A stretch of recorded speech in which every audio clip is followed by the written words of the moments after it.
కళ్యాణ్ లక్ష్మి పెళ్ళైన 2 నెలలకు వస్తుంది, నువ్వు లగ్న పత్రిక పెట్టుకోగానే నీకు ఇస్తా, తులం బంగారం మీ ఇంటికే పంపిస్తా, సోనియమ్మ చెప్పింది, ప్రియాంకమ్మ చెప్పింది అని చెప్పి ఉదరగొట్టే ఉపన్యాసాలు ఇస్తే వాళ్ళు కూడా పాపం ఫ్రీ బస్ అంటే, తులం బంగారం అంటే, నెలకు 2500 అంటే ఈ భారీ భారీ ఈస్ట్మన్ కలర్ లో చూపెట్టిన సినిమా చూసి వాళ్ళు కూడా మోసపోయారు.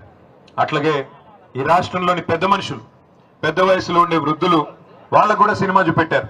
కేసీఆర్ ఇంట్లో ఒకరికే ఇస్తున్నాడు, ముసలవ్వకో ముసలయ్యకో ఇస్తున్నాడు, మాకు అవకాశం ఇస్తే కేసీఆర్ ఇచ్చే 2000 ఏముంది, మేము 4000 ఇస్తాం, ఇంట్లో ఒకరికి కాదు ఇద్దరికి ఇస్తాం, అత్తకి 4000, కోడలికి 2500 అని చెప్పి నమ్మబలికితే పాపం వాళ్ళు కూడా మోసపోయినారు.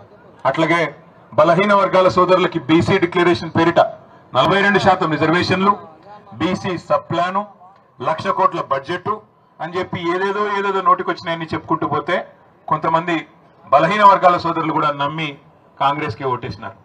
అందులో మీ జిల్లాలో, ముఖ్యంగా ఉమ్మడి ఖమ్మం జిల్లాలో మరి ఇక్కడున్న రాజకీయ సమీకరణలో భాగంగా కూడా కొంత ఆనాడు 2023లో మనకి నష్టం జరిగింది. కానీ ఒక రకంగా మంచిదే, ఇది మనకు జరిగింది మంచిదే. ఎందుకంటే ఇందాక నేను చెప్పినట్టు కొత్తకో వింత పాతకో రోత అన్నట్టు 10 ఏళ్ళు మనం చూసి మరి తర్వాత ప్రజలకు కూడా కొద్దిగా బోరు కొట్టినట్టుంది, కొత్తదనం కోరుకున్నారు.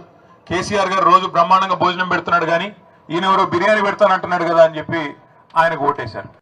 ఓటేసిన తర్వాత ఇవాళ 20 నెలల్లో ప్రజలకు అర్థమైంది ఏంటంటే, ఓటేసిన పాపానికి కాంగ్రెస్ కాటేస్తుంది తప్ప, కాంగ్రెస్ కాటికి పంపుతుంది తప్ప